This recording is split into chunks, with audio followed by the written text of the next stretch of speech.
Continuing The Fisher King from Jessie L. Weston's From Ritual to Romance.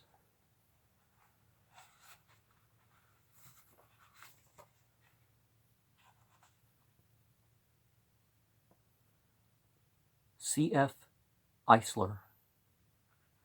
The Messianic Fish Meal of the Primitive Church, The Quest, Volume 4, where the various frescoes are described, also the article by Sheftelwowitz, also referred to, while mainly devoted to Jewish beliefs and practices. This study contains much material derived from other sources, so far as it is the fullest and most thoroughly documented treatment of the subject I have met with.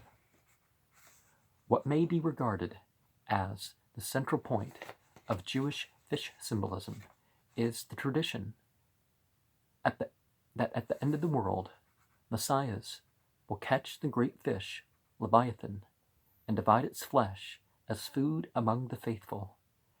As a foreshadowing of this messianic feast, the Jews were in the habit of eating fish upon the Sabbath. During the captivity under the influence of the worship of the alleged goddess Atargatis, they transferred the ceremony to the Friday, the eve of the Sabbath. Well, so it would be Thursday night through Friday sunset, a position which it has retained to the present day. Eisler remarks that in Galicia one can see Israelite families, in spite of their being reduced to the extremest misery, procuring on Fridays a single gudgeon to eat, divided into fragments at nightfall. Well, perhaps they're eating it Friday night as a Sabbath meal. In the 16th century, Rabbi Solomon Luria protested strongly against this practice. Fish, he declared, should be eaten on the Sabbath itself, not on the eve. Okay, then it was Thursday night.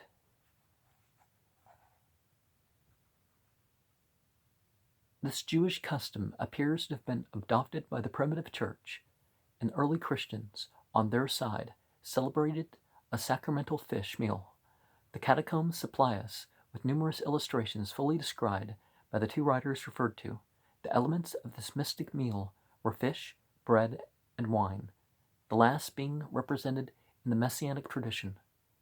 At the end of the meal, God will give to the most worthy, i.e., to King David, the cup of blessing, one of fabulous dimensions. And you can also trace that sort of meal back to the Mithric thing, the blood and the flesh, the incarnation being represented in the meal. But that wasn't a universal aspect about that. Fish play an important part in mystery cults as being the holy food. Upon a tablet dedicated to the Phrygian Magna Mater, we find a fish and cup, and Dolger, speaking of a votive tablet discovered in the Balkans, says, here the fish always stands out, not very clearly, as the holy food of a mystery cult. I would submit here that not in Celtic folklore is to be found the source of Baron's fish meal. Let us consider the circumstances. Joseph and his followers, in the course of their wanderings, find themselves in danger of famine. The position is somewhat curious, as apparently the leaders have no idea of the condition of their followers till the latter appear to Bronze. Bronze informs Joseph, who prays for aid and counsel from the Grail. A voice from heaven bids him send his brother-in-law, Bronze, to catch a fish. Meanwhile, he, Joseph, is to prepare a table, set the Grail, covered with a cloth. In the center, opposite his own seat, and the fish which Bronze shall catch on the other side. He does this, and the seats are filled.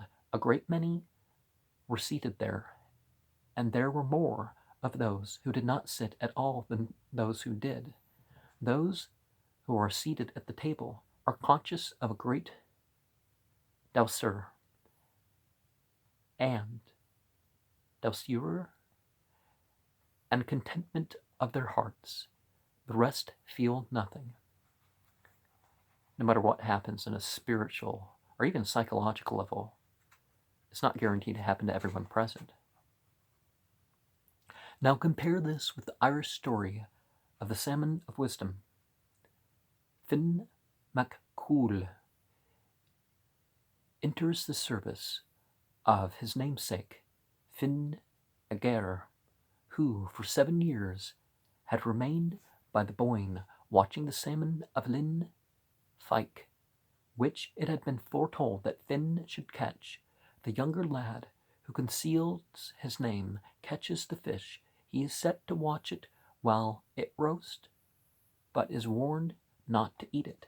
Touching it with his thumb, he is burned, and puts his thumb in his mouth to cool it.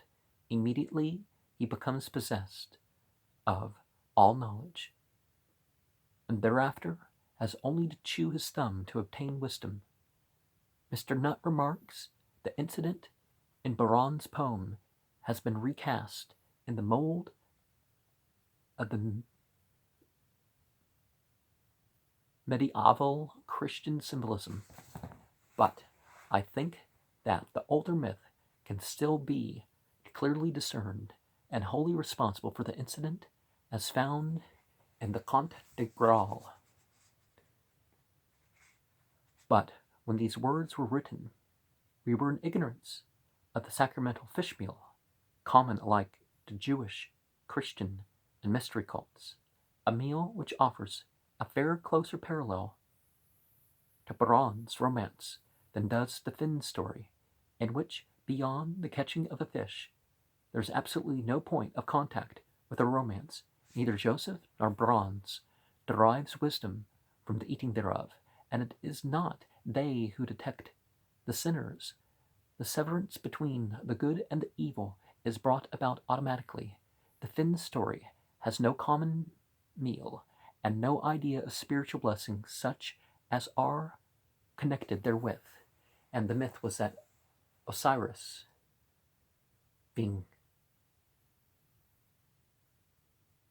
Osiris lost a piece. You know what piece he lost.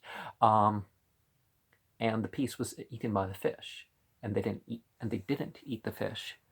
And then some people would say, you eat the fish because that's where the divine power was incarnated. But anyways, spiritual substance. Making your meal spiritual. You don't have to think that a god has situated itself inside to think such things. I mean, to make a spiritual meal worthwhile as such. In the case of the Messianic fish meal, on the other hand, the parallel is striking. In both cases, it is a communal meal. In both cases, the privilege of sharing it is the reward of the faithful. In both cases, it is a forsooth of the bliss of paradise. Now, if you shared a meal breaking a fast, but you didn't break now, those who didn't break the fast don't know what it's like. They know what the food is like, but they don't know what the breaking the fast is for those.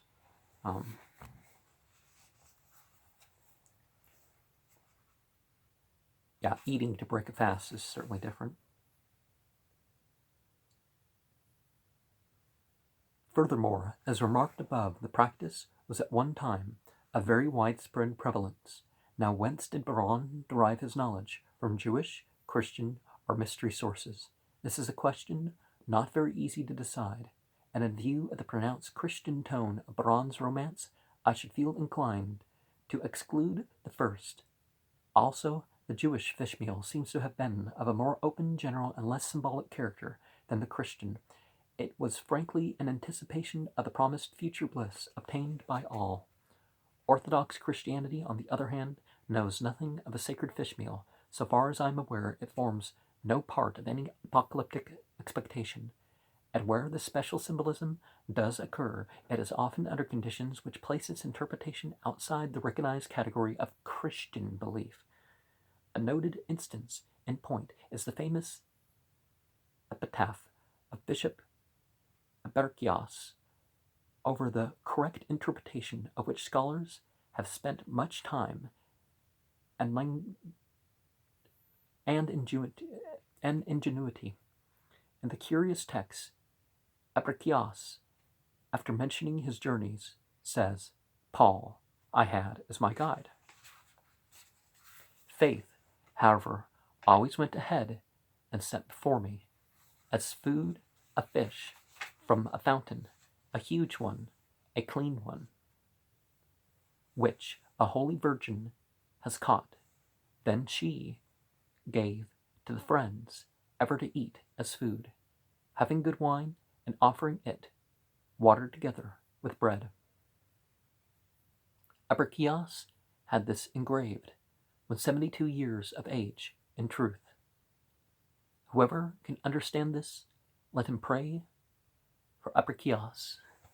72 years, of course, being related to the parts of Osiris, the attendants of Seth. Eisler, in the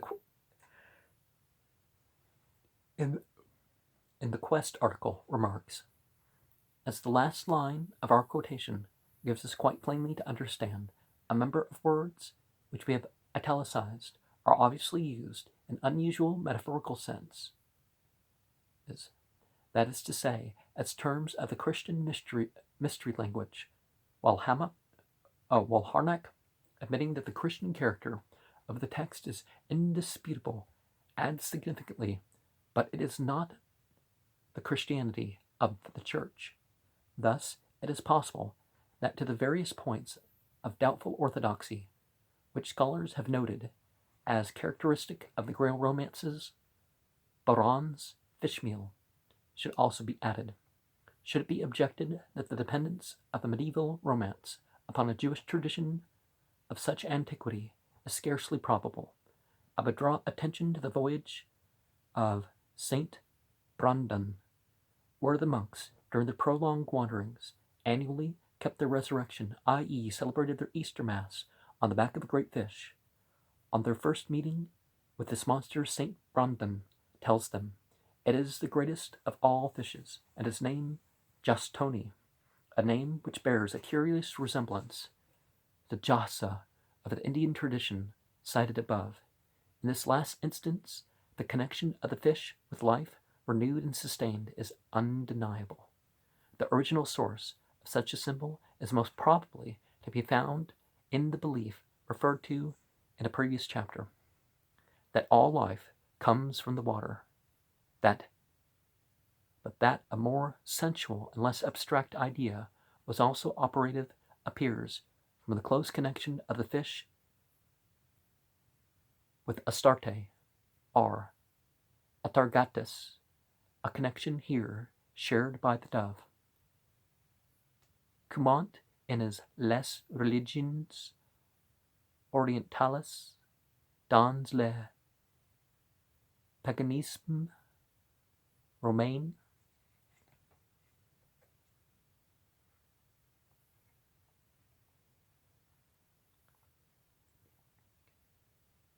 two animals were held in general reverence, namely dove and fish. Countless flocks of doves greeted the traveler when he stepped on the shore of Ascalon, and in the outer courts of all the temples of Astarte, one might see the flutter of their white wings. The fish were preserved in ponds near to the temple, and superstitious dread forbade their capture. For that considered to be a goddess punished such sacrilege, smiting the offender with ulcers and tumors. Okay, well, what if you get ulcers and tumors from other causes? At certain mystic banquets, priests and initiates partook of this otherwise forbidden food, in belief that they thus partook of the flesh of their goddess.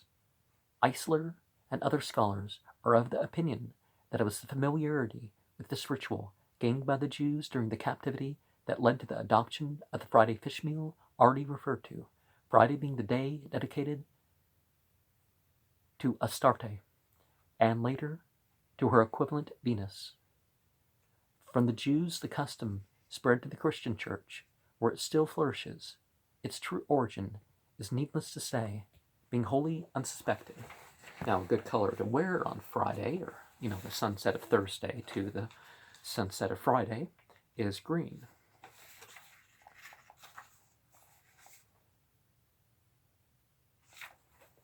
Dove and fish also appear together in ancient iconography.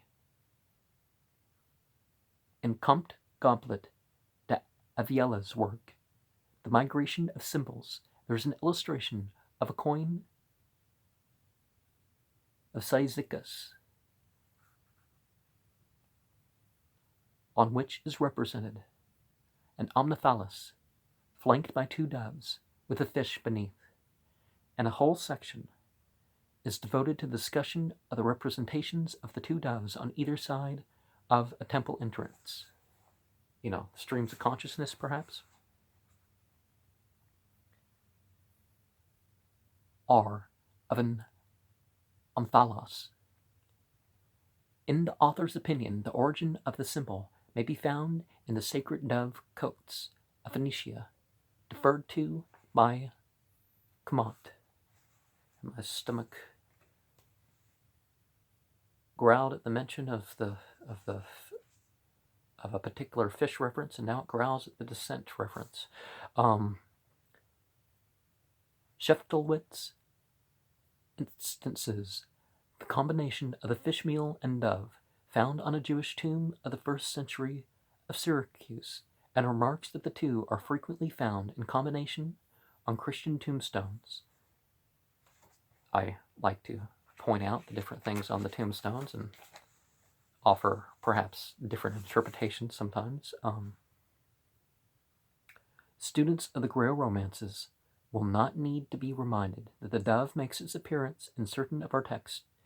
In the Parzival, it plays a somewhat important role. Every Good Friday, a dove brings from heaven a host, which lays upon the Grail. And the dove is the badge of the Grail Knights. In the prose Lancelot, the coming of the Grail procession is heralded by the entrance through the window of a dove bearing a censer in his beak. It is not possible that it was already existing, that it was the it is not possible that it was the already existing connection in nature ritual of these two, the dove and fish, which led to the introduction of the former into our romances, where its role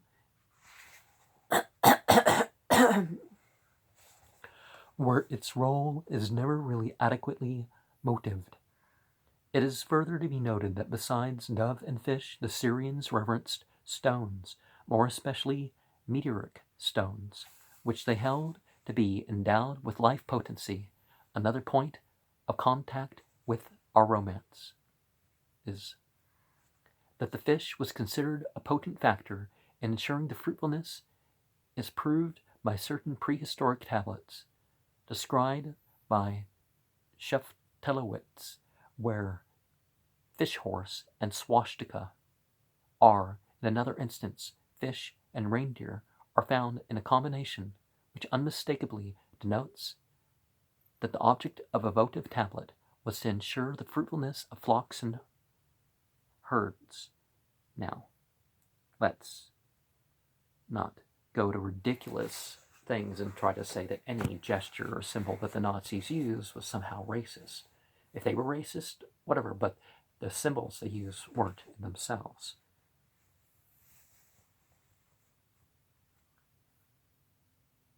Scheftelowitz, page 338, Hagen der Graal, has argued that Wolfram stone is such a meteoric stone. Boetilas, I'm not prepared to take up any position. A Boetilas, I am not prepared to take up any position as to the exact nature of the stone itself, whether precious stone or meteor, the real point of importance being its life-giving potency and, its sacred connection, right? And use, obviously. With this intention, its influence was also invoked in marriage ceremonies. The same writer points out that the Jews in Poland were accustomed to hold a fish feast immediately on the conclusion of the marriage ceremony, and that a similar practice can be proved for the ancient Greeks. At the present day, the Jews of Tunis exhibit a fish's tail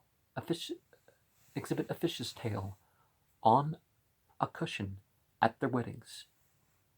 In some parts of India, the newly wedded pair waded knee deep into the water and caught fish in a new garment. During the ceremony, a Brahmin student from the shore asked solemnly, "What seest thou?" To which the answer was returned, "Sons and cattle." In all these cases, there can be no doubt that it was the prolific nature of the fish, a feature which it shares in common with the dove, which inspired practice and intention. Surely the effect of the cumulative body of evidence is to justify us in the belief that the fish and the fisher, being as they undoubtedly are, life symbols of immemorial antiquity, are, by virtue of their origin, originally in their place, in a sequence of incidents which there is solid ground for believing derive ultimately from a cult of this nature. That bronze fish meal, that the title of Fisher King, are not accidents of literary invention, but genuine and integral parts of the common body of tradition which has furnished the incidents and mise en scene of the Grail drama. Can it be denied that, while from the standpoint of a Christian interpretation the character of the Fisher King is simply incomprehensible, from the standpoint of a folk tale inadequately explained, from that of a ritual survived, it assumes a profound meaning and significance. He is not merely a deeply symbolic figure, but the essential center of the whole cult, a being semi-divine, semi-human, standing between his people and land, and the unseen forces which control their destiny. If the Grail story be based upon a life ritual, the character of the Fisher King is of the very essence of the tale, and his title, so far from being meaningless, expresses, for those who are at pains to seek, the intention and object of the perplexing whole. The Fisher King is, as I suggested above, the very heart of the center of the whole mystery, and I contend that, with an adequate interpretation of this enigmatic character, the soundness of the theory providing such an interpretation may be held to be definitively proved. Now, could we say it also includes the element of the precession of the equinox? The fish is going to become the man.